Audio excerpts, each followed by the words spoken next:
ìgbà tẹ́yìn náà wọlé sí a ti sọ èdè Arabic mi báyìí kẹ́ tó wọlé. Mo wò bí ẹ̀ ń sọ̀rọ̀ nípa ìsìláàmù ni mo ṣe kọ́kọ́ sálámọ̀ náà. Ẹ má bínú èmi ò bá yín já à ń sọ̀rọ̀ nípa Islam ṣé ẹ gbọ́ ta sọ èdè Arabic. Rárá. Èdè wo là ń sọ. Yorùbá. Sọmọ Yorùbá ni yín náà àbọ̀mọ Lárúbáwá.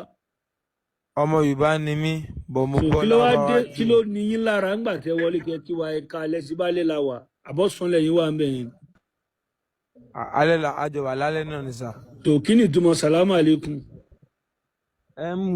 gbà tí mo kọ́kọ́ wọlé mo ní pé ẹ̀ ń sọ ẹ̀ ń discuss nípa ọ̀rọ̀ à ń Islam. sọ̀rọ̀ nípa ìsìláàmù ìlú ìkọmọ arábù ni wa kí ni ìtumọ̀ sàlámù àlékún. àlàáfíà kó máa bá yín ni. tó sẹ́mu báyà mo lálàáfíà àbí lálàáfíà. ẹ má bínú sá. bínú ẹ mọ̀ ẹ̀kọ́ làjọ ń kọ́ mi báyìí èmi náà lè kẹ́kọ̀ọ́ lára yín. so now ẹni tí máa ń sọ̀rọ̀ báyìí ṣe ẹ mọ̀ kó lálàáfíà àbí. bẹ́ẹ̀ ni sá. so kí ni mo wá nídìí sàlámù àlékún fún. so àwọn nǹkan tá a fi ń sọ pé wọ́n kó wa lọ́pọlọ nìyẹn. so àwa gangan la dẹ̀ máa sín ọpọlọ yẹn fúnra wa èèyàn tó wà lọ́sibítù lè kí sàlámù àlékún bí kí Allah fún ní àlàáfíà. so èmi sì mi sí lọ́sibítù ẹ̀yin náà sí lọ́sibítù kí ni mo fẹ́ kí lábàá fi sàlámù àlékún sí. okay. no láàrin èmi àti yín ẹja gbàgbé àwọn tó ń wò wá láàrin èmi àti yín broda Mukadas kí lèmi àti yín jọ kí lábàá fi sàlámù àlékún sí. ẹ sí lọ́sibítù èmi náà sí lọ́sibítù kí ni ìwúlò sàlámù àlékún. ṣé kò wá dàbí ṣe kọ́kọ́ sálámù sá nídìí ẹ̀ now tí n bá yọ lọ sọ hospital ní ìsìdáyé ara ẹnìkan ò bá yá bóyá náà àwọn ọ̀rẹ́ wa a lè kí wọn pé lágbájá Ọlọ́run á fún yín lálàáfíà àbí. bẹ́ẹ̀ ń sin èmi àti yín àjọ sí lọ́sípítù kí la fẹ́ fi sàlámù àlékún sí.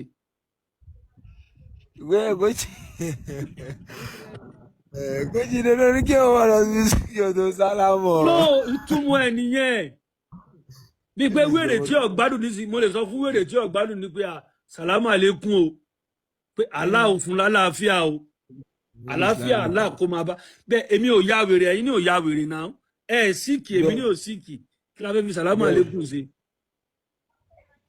kíkí àlàáfíà ni. kíkí àlàáfíà ni. irọ́ kíkí kọ́ nìyẹn kíkí fún ẹni tí ò gbádùn ni.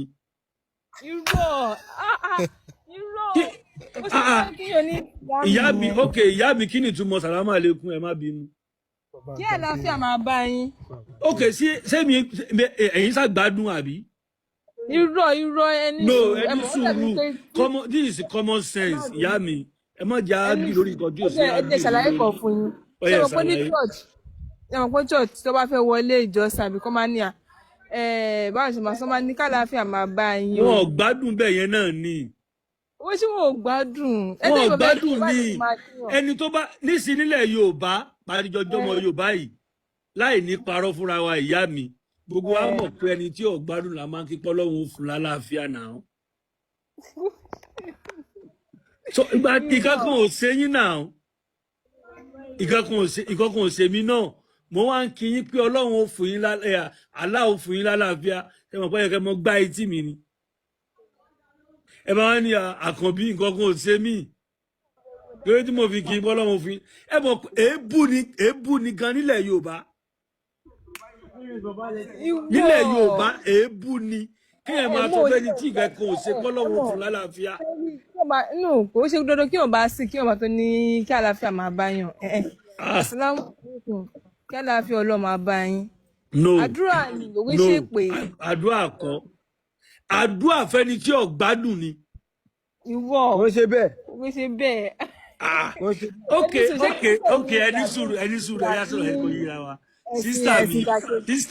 sísítà mi ẹni sùúrù àjọ wà ní kíláàsì ìsìn ní school for example so mo á bá yín nínú kíláàsì ẹ pé mi lọ yẹ kí n kọ́kọ́ kí yín mo á sọ fún yín pé Ọlọ́run fún yín lálàáfíà ẹ̀yà ìjọ gbé sọ́pọlọ common sense. ẹ̀yin náà gbọ́dọ̀ tẹ̀sán sí ẹni ìgbà tí wà ní kíláàsì. Àbí kí n sọ pé broda Bukadas Ọlọ́run fún yín lálàáfíà. Ẹ gbọ́dọ̀ tẹ̀sán sí ẹni ìgbà tí ń jọ wà nínú kíláàsì. Àbí kí wọ́n ní ọlọ́mà fún ọ̀yà kémi àti ìjọ máa gbé nílé kan náà ẹni sùúrù. Ó dàbí pé mo fẹ́ wọnú kíláàsì báyìí sí. Mo fẹ́ wọnú kíláàsì ẹ̀ wọ́n ní asalaamu aleykum àlàáfíà Ọlọ́run kan máa bá yín o. No kí mi bẹ́ẹ̀ lè fi wá bí mò ń sọ fún yín ní easy way tó máa yé yín tó dẹ̀ máa yé èmi náà àjọ ń gbélé ọmọlúlé kan náà ní wa ẹ understand ọkà ló pé example ìyá mi lẹ jẹ́ ẹ understand ẹ̀yin lẹ bí mi tó mo wá jí láàárọ̀ mo wá fẹ́ kí yín gẹ́gẹ́ bí òbí mi tẹ́ jẹ́ mo wá ń pé ìyá mi o àlàáfíà kó máa bá yín o tẹ́ ń sì kiri ẹ má tí bá sọ fún yín ẹni sùúrù èdè arábìkì tá a fi ń sọ yẹn òun nígbàgbọ́ wa rọ̀ mọ́ pé àdúrà ni irọ́ ni èébú ni nítumọ̀ Yorùbá èébú ni kí wá jí kí wá sọ fún ìyá mi pé ìyá mi iṣẹ́ ní kí ìyá mi pé ẹ káàárọ̀ o ṣe jí dáadáa Ọlọ́run jẹ́ mi yóò gùn fún mi ẹ gùn lẹ́mi o ó bẹ́tà ju kí sọ pé ìyá mi àlàáfíà àlá kó máa bá yín láàárọ̀ kùtùkùtù ìyá yẹn ó gbé ọmọ náà ṣépè ni ìgbé àkànbí nǹkan ṣe ẹ́ ni tí mo lára mi ò yá ni. èèyàn tí nǹkan bá ń ṣe náà máa ń kí pé àlàáfíà máa bá a. So tá bá sọ fáwọn èèyàn pé sàlámù àlékún ìkónilẹ́rú ni wọ́n fi kó wa lọ́pọlọ ni kí jí láàárọ̀ sì kí má lọ fún bàbá mi pé sàlámù àlékún tí bàbá yẹn bá jẹ́ ẹni tó mòye irú bàbá yẹn ó yẹ kó kí ọmọ yẹn mọ́lẹ̀ kó lù bí bankú bá ni because ìkí tí ò bá làákà ìmú ni kí máa lọ kí dáàdì mi pé àlàáfíà àlá kó máa bá wọn sí dáàdì mi sì kì ni tí mo fi tọrọ àlàáfíà fún. ní kéèyàn sálámọ̀. kò make sense èdè arábìkì tó ń gbélé wa lọ́wọ́ òun ló jí ká máa kàrámọ̀ rẹ̀ ìtumọ̀ rẹ̀ ò bá làákà ìmọ̀. bẹ́ẹ̀ wọ́n ti kó wa sínú ìsìláàmù yẹn wọ́n ti sọ wá di ẹrú wọn ò jí ká lè ronú mọ́. ẹ̀yin náà jáwọ́ náà sàlámù àlékún àlàáfíà kó máa bá yín.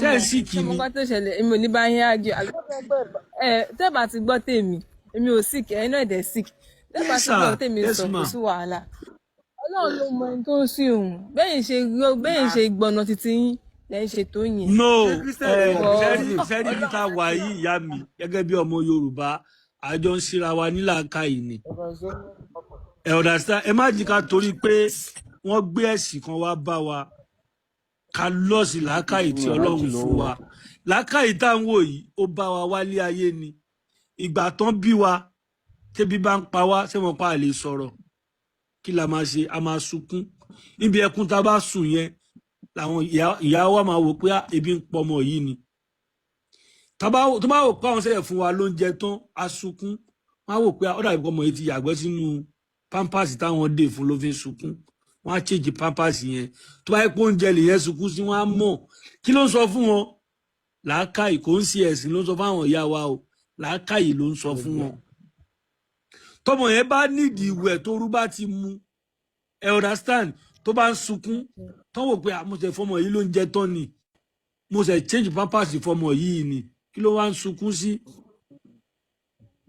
bóyá ó fẹ́ wẹ̀ ni wọ́n á sanra fún ẹ understand ọmọ yẹn á dákẹ́ ó lè gba bẹ̀ kó sùn kí ló ń ṣiṣẹ́ yẹn làákàyè bẹ́ẹ̀ àwọn kan wá gbé ìwé kan wá láti ìlú kan wọ́n wá ní kíwé yẹn máa ronú fún wa nínú ìwé yẹn ibẹ̀ náà wá ní sọ pé ká máa kíra wa ní sàlámù àlékún láàárọ̀ lọ́sàn-án táwa ní dẹ̀ ti ní kíkí wa tó bá ìgbà mu láàárọ̀ ẹ̀tọ́ mi ní kí n kíyà mi kí n kúnlẹ̀ mọ́ ìmí ẹ káàárọ̀ o tí dáadáa lẹ jí Ọlọ́run jẹ́ mi yín ogún o máa súre fún wọn ẹ understand mọ́ ìmí náà máa súre fún mi ọmọ mi ikú ò ní pa o àrùn ò ní ṣe ẹ́ o máa lọ kí dádì mi náà máa dọ̀bálẹ̀ fún dádì mi ẹ káàárọ̀ o Ọlọ́run jẹ́ pẹ́ fún mi o ẹ jèrè mi o dádì mi náà máa fi súre dá mi lóhùn padà ọmọ mi ẹ̀mí rẹ̀ á gùn ìkẹ́ òní sí ẹ understand ìsúre ti wà ń bẹ̀ kíkí ti wà ń bẹ̀ bẹ̀ kí wá jí láàárọ̀ kí wá lọ bá dádì mi gẹ́gẹ́ bí ọmọ Yorùbá pé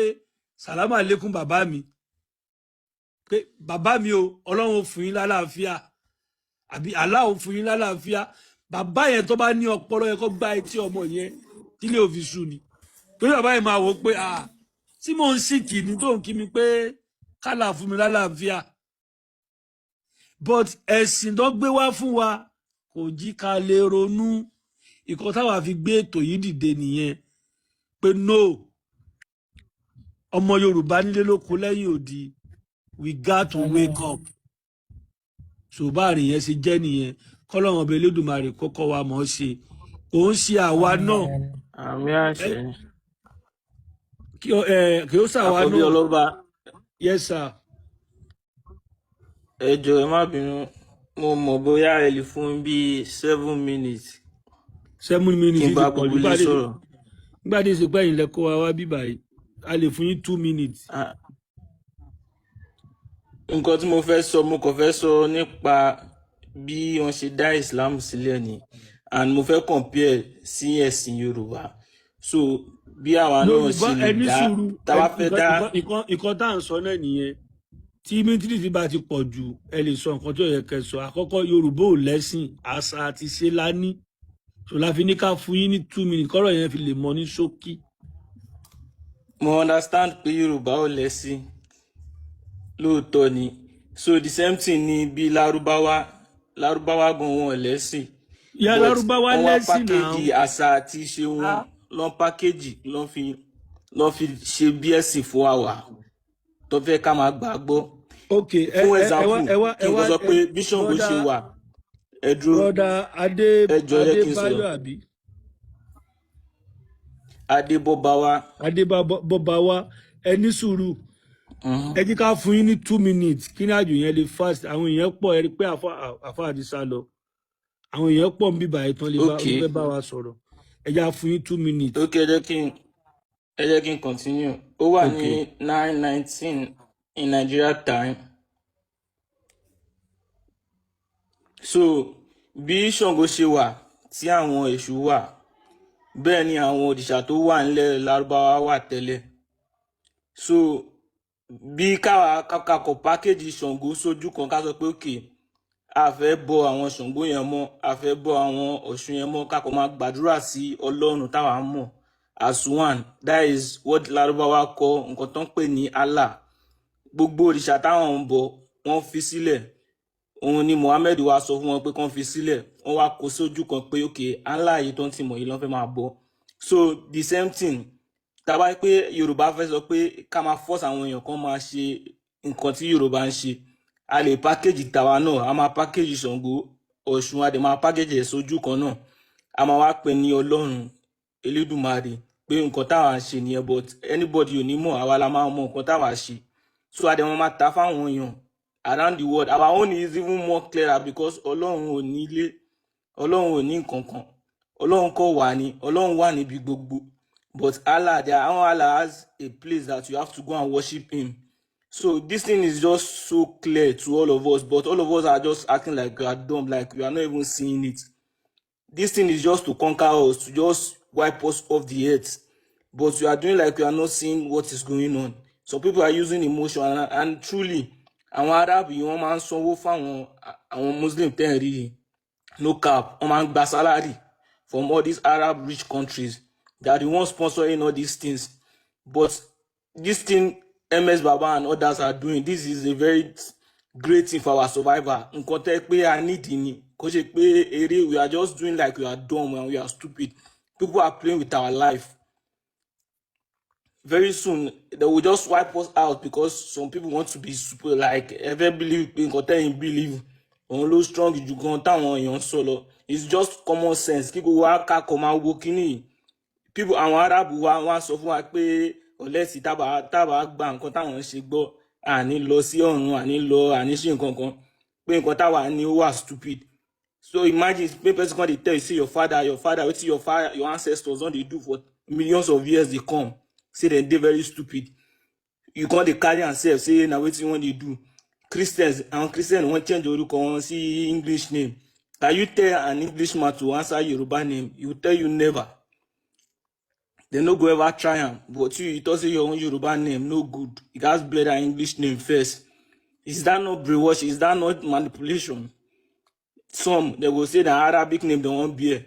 Those one will be Arabic name. Everything just but there's a lot to it, sha. People have to go and do research. Come on, believe what you have been told. Just go deep into the word. You have to see a lot. Kò ṣe pé come on, believe pé wọ́n sọ fún yín pé tó bá question ẹ̀ ó máa kú guy. There's nobody dying. Tó bá kú and sorry. Ẹnìkan béèrè question pé táwọn èèyàn bá kú ṣe reincarnation possible. Okay, ìgbà tí o tí anybody tó yẹ pé for example nǹkan máa ṣẹlẹ̀ ó máa dàbí pé ó ti rí kíní yẹn rí. Ṣé kò kí ń ṣẹlẹ̀ ni? Ó máa ń ṣẹlẹ̀. So that should tell you that something is happening. Nǹkan kan máa ṣẹlẹ̀ in the next few minutes. Ó máa predict kíní yẹn pé kíní mo dẹ̀ rí nísinsìnyí o. Àwọn èèyàn wà tó ti ṣẹlẹ̀ sí dáadáa. Me too, it happened to me. So that is it. So Kakoma fuck with our see this thing is bigger than what you are thinking. We are just taking it as a joke, but kini you love fagun. If I tell me must pay ati shebi that is your own problem. But me, I'm telling you the truth. I'm telling you real fact as a human. This is what is coming. These people are not joking at all. They can take 300 years, 400 years. They just want on their mission. Now we see they won't do. But that one sure. I know Yoruba people are very smart. Very soon we are going to get there for you. So all this thing is true. MS Baba is saying deep down, go and do your research. Make everything, just do everything you want to do. Don't let one person they tell you something you're not supposed to hear. You be human being too. You have life. Everybody is one. So just make your research. Don't let one person they feel saying this special about you. Nobody is special. Go deep into this life. Just know about life. No more. There's more to this thing. People are fighting for their existence. Everybody wants to exist. You guys fight for your knowledge too. So that's what I have to say. Thank you. And even more than 2 minutes, I appreciate your time for everybody. Please, thank you. Thank you, the house. You're welcome. You make sense, you know. So that's what all we are trying to tell our people. But they refuse to understand us. But I think we have nothing to achieve in this live program we are doing every day. Nǹkan tí gbogbo wa ti rí, experience of life wa ló gbé gbogbo wa jáde. You understand?